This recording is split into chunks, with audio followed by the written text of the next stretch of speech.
G'day, I'm DK. And I'm Ardeet. Thanks for joining us for this week's Two Ticks Town Talk, a segment from the Australia Talks podcast. Yeah, this is one of our favourite parts of bringing the podcast to you, our listeners. So please enjoy this segment from the regular podcast.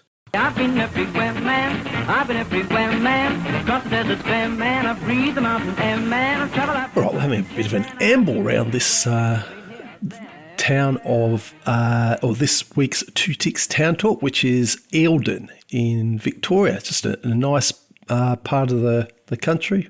I was up there last year doing a bit of a fly fishing weekend, learning it with a mate, and I had it in the back of my head, and I thought, and I've been on, been up there but before, so I thought I'll let people know about it. So it's a small town in the Victorian high country, located on the shores of Lake Eildon, about 140k northeast of Melbourne. So there's a Scottish settler, Archibald Tom, who had a property called Eildon Station in 1846, which he'd named after the Eildon Hills in Scotland, his wife's birthplace. So that's actually a good one. Are there lots of eels? I was wondering. Yeah. Obviously. EI.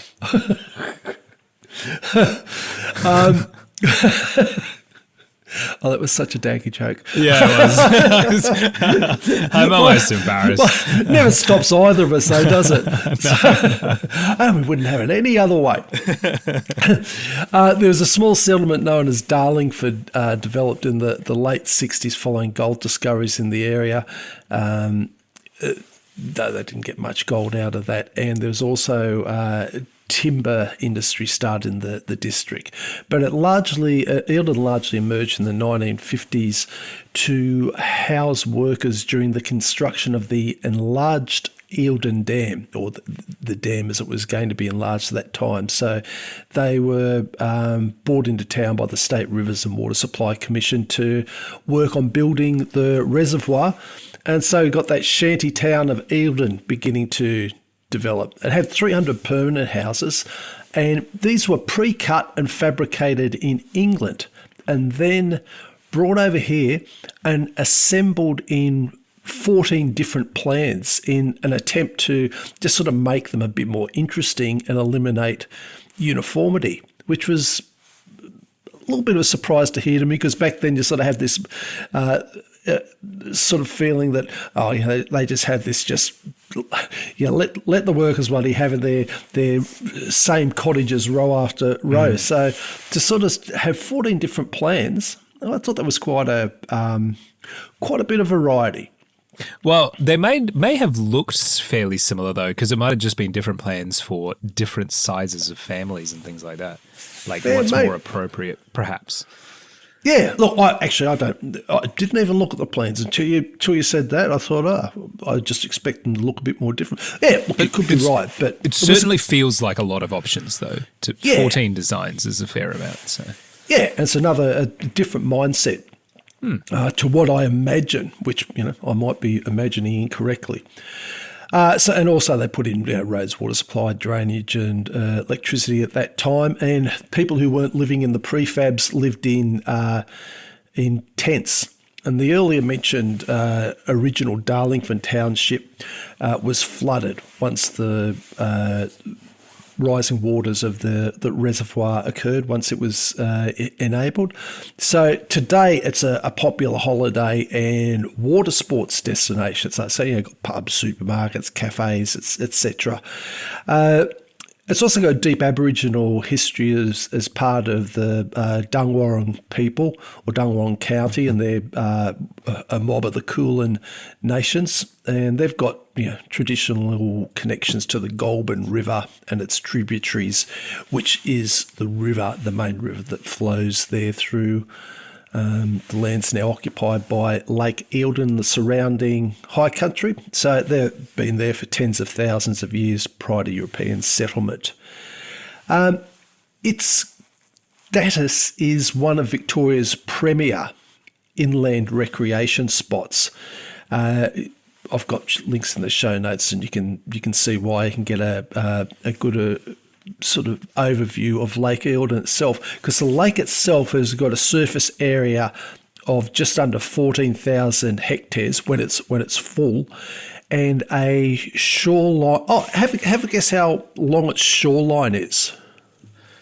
Oh, I have no idea because I've never been there. I don't even know, but I'm imagining it must be really long, the fact that you're saying this. So when I think of a big lake, I'm thinking of like a big sort of like maybe like an oval or rectangular body of water. But the fact that you've said that makes me think it's in a river valley, so maybe it's really long.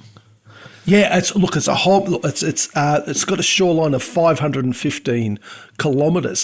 Whoa! Exactly. There's lots of little wiggly ins and outs. It's one of those things. Exactly right. When you sort of think of a lake, you think, oh, Lake Eildon. You know, here they do the water sports on there, and you sort of have those shapes that you're about. But no, this is very irregular. So.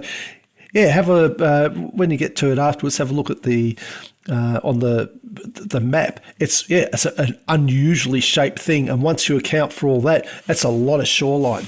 Got a maximum depth of 79 metres, and it's the only inland waterway in Victoria where houseboats are permitted. So they've got about 700 vessels on Lake. Yeah. We went on a houseboat there many years ago, and it was pretty groovy. Just a house on a boat, hence the name. Just puttering along, you go in and out, and sort of, this is where we're going to go and pull up for the night, and everything's sort of all there and self-contained. It was actually, it's on the list to do again. I'd love to head off and do that again. It was just such a nice, and because it's a lake, you don't sort of have a whole lot of waves and things. It's very sheltered. Yeah, exactly. And corrosion wouldn't be a huge issue either because I imagine it's fresh water too. Yeah, it is. Yeah. The lake also features in popular culture with the nearby town of Bonnydoon, which was used for the holiday scenes in the film The Castle. Which, if you know the film, House of Serenity, you'll know the place. If you don't, check out the film. It's a bit of an Australian classic. I love it. And Bonnydoon's at the other end of the lake from Eildon, is it? Yeah, well, I'm trying without swapping screens and having a look at the map. Yeah, it's away from it, but yeah, because I mean, there's plenty of shoreline for which it can be on. The Eildon Weir was later expanded into the Eildon Dam and the associated Eildon pondage. So the pondage it's a man-made stretch of water between the Goulburn River and Lake Eildon. So it's divided into a couple of sections, and it's a key to fishing spots accessible from land-based areas. So the history and purpose of that dam went back to irrigation needs, as these so often are. So the original dam weir was there 1915 and 1929 to provide water, modified in 1930, but that just proved insufficient for the growth. And then in 1951, they undertook this major enlargement, and they completed that in 1956. Creating the current embankment dam, 84 metres high, and that impounds. Yeah, it's impressive.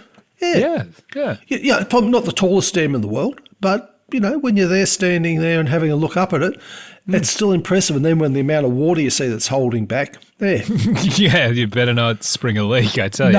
No, exactly. So now its prime purpose is irrigation for the Goulburn Valley, a potable water supply, including some pipelines to Melbourne, and also hydroelectricity generation. So the power station there has got a capacity of around 135 megawatts, so not massive, but it does contribute. as I said, beautiful part of the country. You've got Lake Eildon National Park around it with its hills. I mean, they get described as mountains, but I always feel funny in these Two Ticks Town talks when you're talking about mountains here in Australia. And, people over like you saw Japan, New Zealand or Switzerland or, parts of America thinking, oh, these mountains. It must be so disappointing to come over here sometimes and think, oh, that's a hill. Yeah. But they get called mountains. But you got the green pastures, you got the bushlands and wildlife, whole lot of walks around the place and camping there as well. The water sports you can do on the lake. There's boating, kayaking, canoeing, swimming, jet skiing in some areas, sailing, water skiing and paddle boarding. So it's it really gets utilised. One of the big things that the area is known for is the fishing and supporting fisheries. So trout came to Australia in the 19th century, and they successfully hatched brown trout in Tasmania in 1864, and then rainbow trout soon after that. Really popular fishing, and soon those stocking efforts got to Victoria, and they released trout into Eildon shortly after the initial dam construction. And the reason that trout is so successful there is because you've got cool water coming down, but then when you have that very deep dam, it holds the temperature, keeps the temperature down, and it makes a really nice, cool habitat, which is part of creating an ideal habitat for the trout there. In fact, they regularly top them up, but they're self-sustaining populations. So it's just worked out as a really nice spot for them. And so this cool water gets released from the dam and essentially makes, down through the pondage and down to the rest of the river, just creates a really good environment for the trouts. And they get a lot of trophy-sized trouts down there. So when we went up there for that weekend, didn't catch anything, but it was fun seeing things. And it was definitely cold. Like even further down from the dam, we were glad we had bloody oath, had the weight of things on. And that fishing to the local economy. The local economy is called the Murrindindi region. Tracks over 50,000 anglers every year. Wow. Yeah, so it brings in about $200 million in tourism-related benefits to the area. It's really, and that's why I sort of emphasise that bit there. The fishing it really had just become a place where people travel from overseas to go to. It's got that real idyllic look to it, and it's got good waterways and.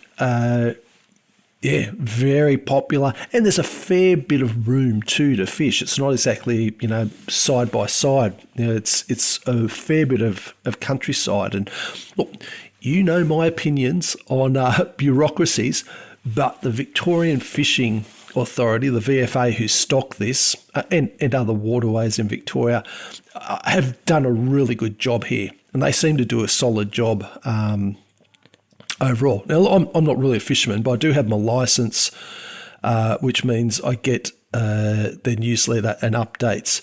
So their website's good, their licence renewing works smoothly. So I'll get a rare shout out to the bureaucrats there, but they do a good job on that. Reluctant. Okay, hold on.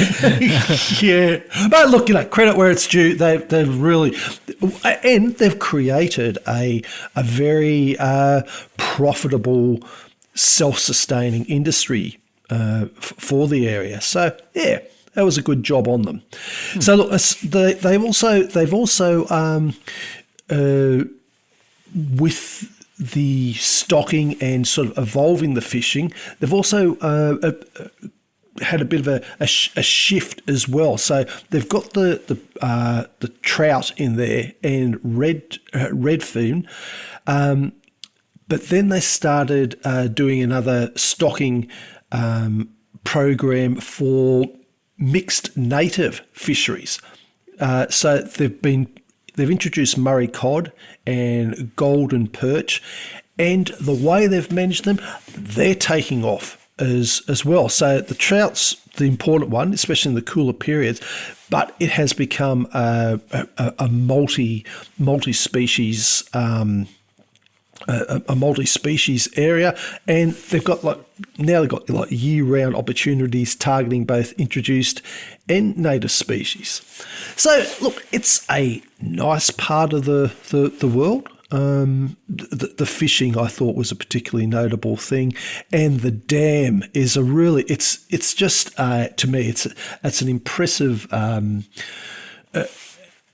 bit of engineering, but what it's created, it's just got such a real, and probably because it's such an irregular shape, it's just got such a nice natural feel to it, and that's why this Two Ticks Town Talk won this week. It's just an amble through a nice part of the world at Eildon, Victoria.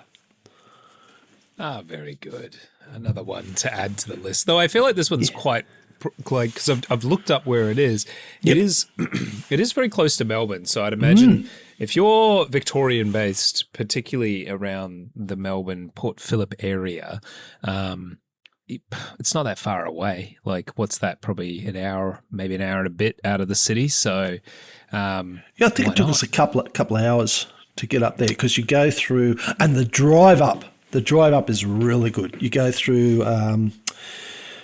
bloody hell, what do they call the, is it Victorian ash? I can't remember the name of the gum tree. Oh, yes, yep. Yeah, and it's like big and tall and impressive. So there's a few windy roads to get up there, but it's a beautiful drive as well. So yeah, something you could easily, set aside 2 days on a weekend or through the week if you've got variable schedule, and just be exposed to a really nice part of the world. Definitely. And something you can enjoy. The Victorian High Country is really beautiful, particularly in the winter when you get a bit of snow and stuff like that. But you can still enjoy these sorts of areas in the summer by going somewhere like this. Probably in the winter, it'd certainly be too cold for me, but in the summer, it would be quite nice. I'd imagine it'd be really nice in the summer, I'd imagine. Yeah, exactly. So, as you said, another one for your list, but I'll be back there.